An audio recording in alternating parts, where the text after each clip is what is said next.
Et à 13h14 sur Europe 1, Céline, vous nous parlez de cette étude de la Fondation Jean Jaurès et de l'IFOP sur les destinations privilégiées par les familles après la crise sanitaire. Oui, souvenez-vous, il y a 4 ans déjà, le Covid, le confinement ouvert, le télétravail, ces envies d'ailleurs. Vous avez d'ailleurs peut-être décidé de changer d'air après la crise pour vous installer durablement loin des villes. Margot Faudéré, quelle a été la destination privilégiée par ces candidats à l'Exode ? Eh bien, c'est le littoral, Céline, en particulier la côte atlantique, comme le Morbihan ou la Vendée, la côte méditerranéenne aussi, dans une moindre mesure.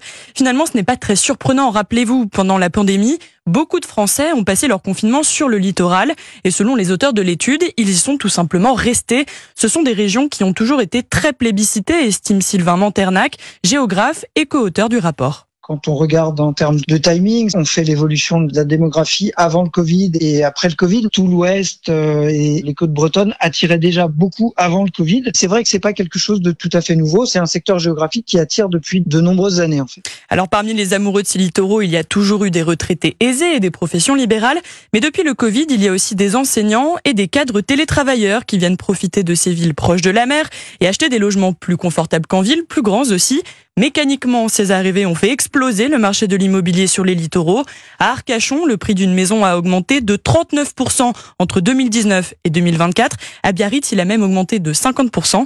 Le littoral, c'est bien Céline, mais ça a un coût. Merci Margot Faudéré pour toutes ces précisions du service économie d'Europe 1.